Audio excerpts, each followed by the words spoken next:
بسم الله الرحمن الرحيم. أعوذ بالله من الشيطان الرجيم. بسم الله الرحمن الرحيم. Assalamu alaikum wa rahmatullahi wa barakatuh. Bienvenue sur l'émission aujourd'hui, l'émission Sharia Intelligence. Inch'Allah, aujourd'hui, on continuera avec le thème Maqasid de Sharia qu'on a commencé dans l'épisode dernier. Et Inch'Allah, aujourd'hui, j'ai toujours avec moi dans le studio la sœur Khadija et aussi le frère Ismail. Moi, c'est Teslim Adeyema. Donc, Inch'Allah, je commence avec Monsieur Ismail. Ma première question aujourd'hui pour vous, c'est que pourquoi est-il important aujourd'hui dans la communauté musulmane d'étudier très profondément le maqasid de Sharia et vis-à-vis la qualité d'ijtihad qu'on veut que la communauté musulmane produise? Alors, merci beaucoup pour la question. Alors que aujourd'hui, je crois que l'étude de Maqasid devient de plus en plus important parce que nous sommes en train de tomber dans une nouvelle direction. Et aujourd'hui, quand on regarde par exemple dans le monde, on parle de la globalisation. Alors, lorsqu'il y a globalisation, ça veut dire qu'il y a avancé. Et lorsqu'il y a avancé, ça veut dire qu'il y a progrès. Alors, face à tous ces avancées, à tous ces progrès, vous voyez qu'aujourd'hui, nous avons besoin d'une nouvelle d'une grande orientation, surtout dans le domaine islamique. Donc, l'importance de Makassi, Makassi en tant que regardé comme étant une boussole qui nous conduit vers un bien, je crois que le Makassi semble être très très important parce que dans toutes les problèmes, dans toutes les situations dans lesquelles, ou les fatwas que nous développons aujourd'hui, on a besoin de savoir d'où on vient, et par où on a pris, et où est-ce qu'on va. Donc, je crois que le Makassi de Sharia est important aujourd'hui. Alors, il y a aujourd'hui des contextes nouveaux. Il y a des contextes nouveaux qui se présentent à nous, auxquels notre attention est souvent appelée. Donc, ici, quand il y a des fois où on n'est pas sûr, il y a l'incertitude, il y a la complexité et l'ambiguïté, et comme on appelle des fatwas qui se fait remarquer. Alors, en ce moment ou dans ces situations, si, lorsque le jury ou le savant est dans cette situation, alors il doit toujours, et c'est là même on voit l'importance même de Makassi parce que il doit nécessairement savoir, oui, et voilà le fatwa que je développe dans cette société, et voilà la société avec laquelle je suis en train de traiter. Alors, où est-ce que je vais? Alors, lorsque je suis en train de conduire ma raison, lorsque je suis en train de développer mon fatwa, est-ce que ce que je veux dire, ou là où je veux tomber, est-ce que la finalité ne va pas, comment on appelle, apporter des situations incontrôlables? Alors, plus que jamais, le savant ou l'érudit dans la conduite de ces fatwas doit nécessairement avoir un but, un objectif final, doit savoir que dans tout ce que je dis, voilà là où je suis en train de venir. Et là où je vais venir, alors quelle est, comment on appelle, l'implication ou bien les conséquences de la finalité?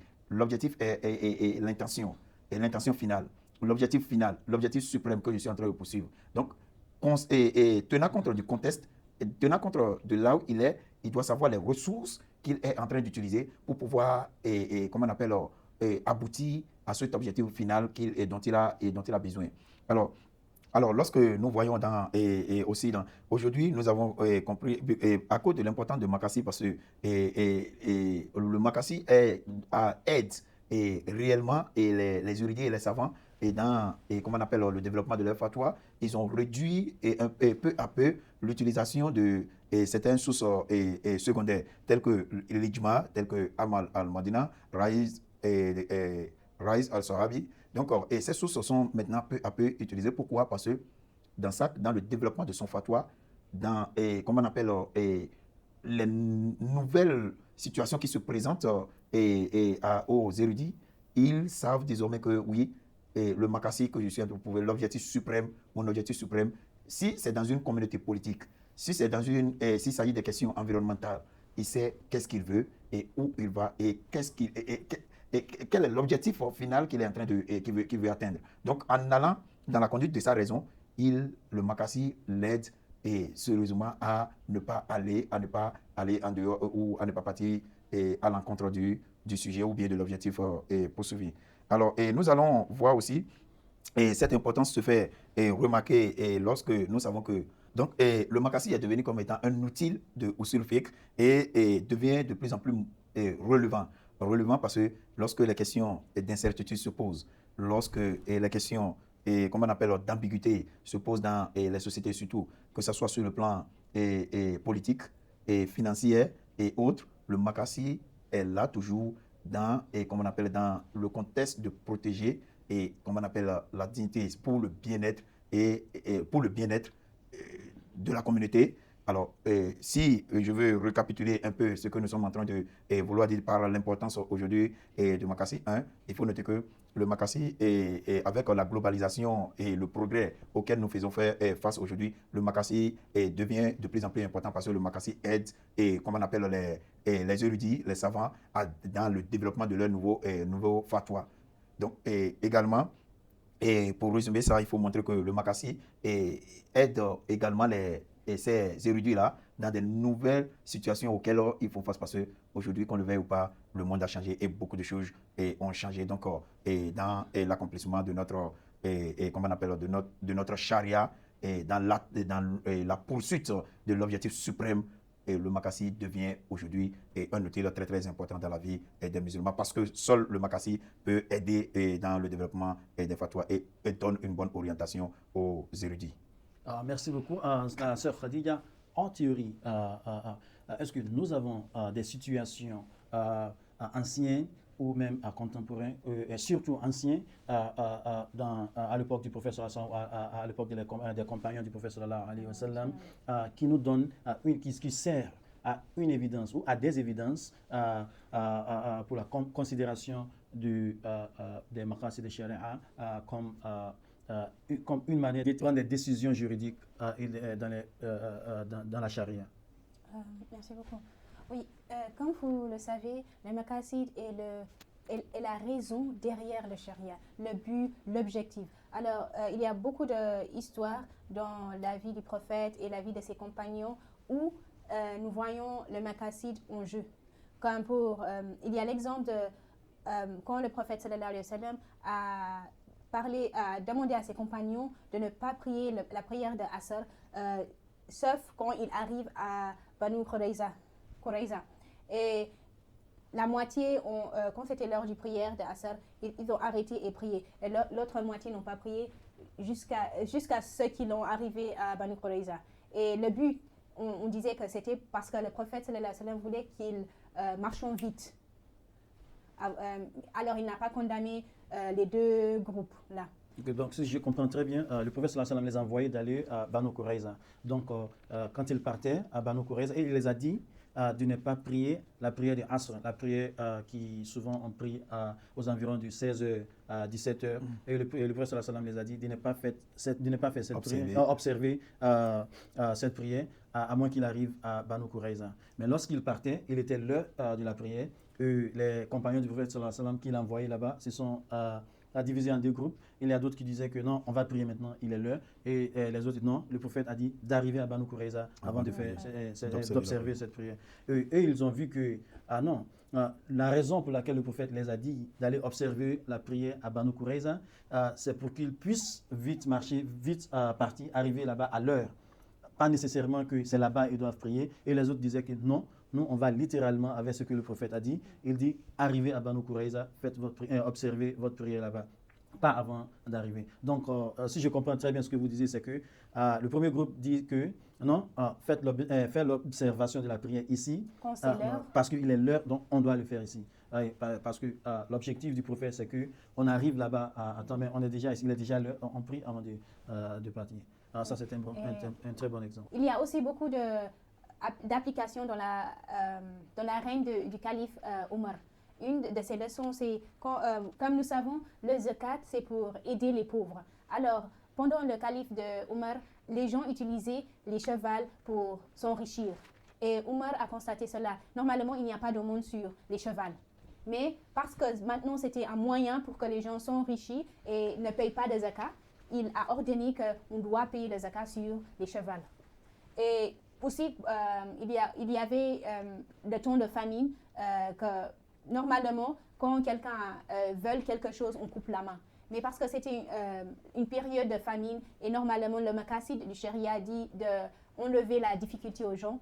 Il a constaté que les jeunes qui ont volé ne volaient pas pour juste s'enrichir, mais ils veulent pour manger. Alors le calife Omar a enlevé la punition capitale sur eux. Et nous trouvons aussi beaucoup d'autres exemples.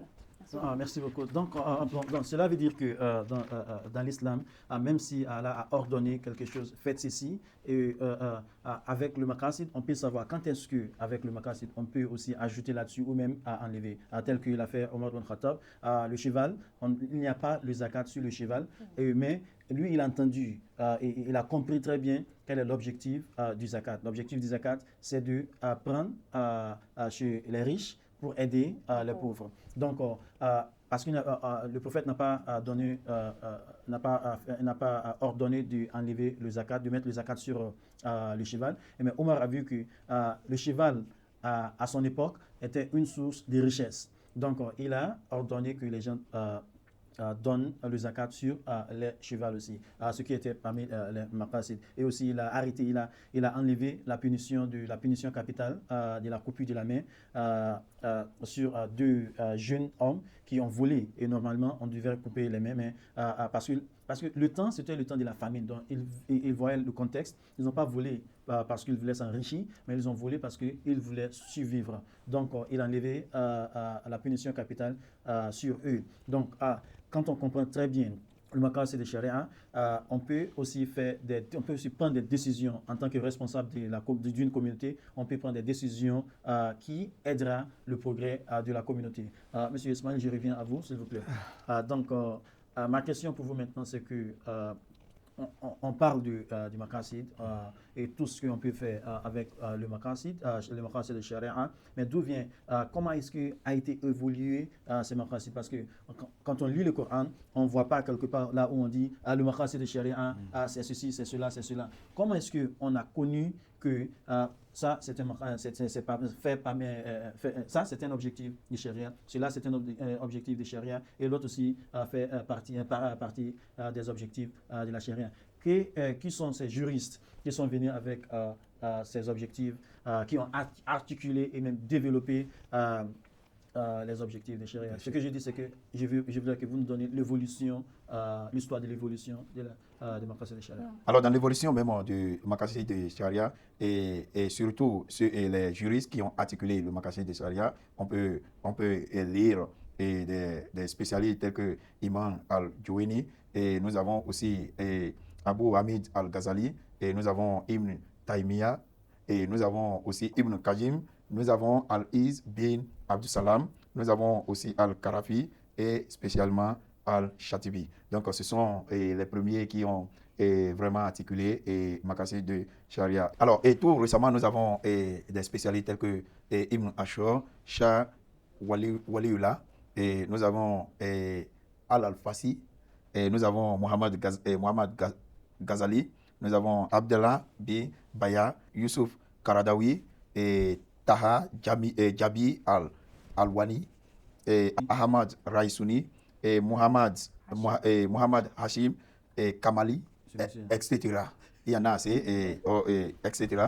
Alors, par rapport à ce que certains d'entre eux ont dit concernant ou comment ils ont vu leur vision sur le maqasid de sharia, on a par exemple l'intervention de Ibn Qayyim al-Jawziyya. Selon Ibn Qayyim, il montre que la fondation même de la charia est la sagesse. Alors, et le bien-être de l'homme dans la vie et dans cette vie et dans la vie de l'au-delà. Alors, il montre que l'entièreté de la charia s'articule en quatre mots. Il y a la justice, le merci, la sagesse et le bien. Donc, pour lui, toutes les règles qui remplacent la justice avec l'injustice et le merci et l'opposé, et le bien-être et le mal, et la sagesse avec la folie, ne sont pas des règles qui appartiennent à la charia. Même s'il arrivait que on les réclame selon certaines interprétations, selon Ibn Qayyim, ces règles-là n'appartiennent pas aux règles de la charia. Alors, la deuxième personne ici est Al-Iz bin Adel Salam, et qui dit que, ici, pour résumer ou pour récapituler ce qu'il est en train de dire par rapport à Makassid, pour lui, c'est que, comment on appelle, toute action qui a manqué, toute action qui a manqué son objectif est invalide. Si on veut résumer, on veut récapituler ce que il veut dire dans ses propos. Alors ainsi aussi, Imam Chatibi aussi parle de Makassi en montrant que quiconque agissant contrairement à, comment on appelle, au bien-être humain s'engage dans un exercice illégitime.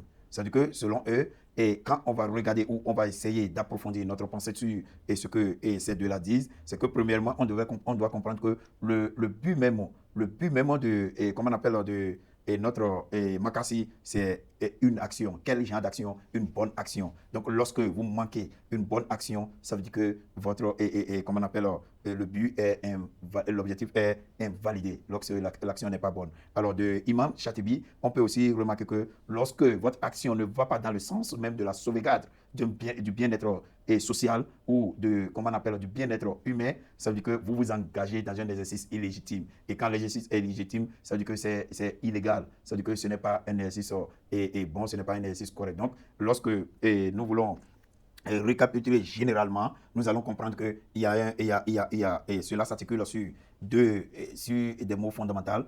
Il y a, comme on appelle, la sagesse qui se fait lire, il y a le merci, il y a ce qu'on appelle le bien. Donc, ça veut dire que de toute façon et de tout ce que nous sommes en train de dire, le Makassi de Charia vise quoi? D'abord, le bien-être de l'homme. Et le Makassi de Charia vise quoi? Le merci. Et le Makassi de Charia vise quoi? Il faut nécessairement appréhender toute situation avec sagesse. Alors, merci. Merci beaucoup. Donc, le Makassi de Charia est basé sur la sagesse et aussi, parce que quand on voit tout ce qu'ils disent ces savants, de Ibn Qayyim, et de Aïs bin Absalam et de Imam Chatibi et d'autres aussi, on voit vraiment que la position du Makassi de Charia, c'est d'aider l'être humain, c'est d'aider l'homme à devenir bien. Et toutes les décisions juridiques que font les savants doivent être des décisions qui aident aussi l'homme à être bien dans sa position dans ce bas monde et aussi dans la vie de l'au-delà. Merci beaucoup pour votre intervention. Et Inch'Allah, je crois qu'on va finir ici aujourd'hui et on se retrouvera dans l'épisode suivant, Inch'Allah, pour continuer à parler sur la Sharia Intelligence. Merci beaucoup de venir aujourd'hui et merci à nos téléspectateurs aussi. On se retrouvera dans l'épisode prochain, Inch'Allah. Assalamu alaikum wa rahmatullahi wa barakatuh.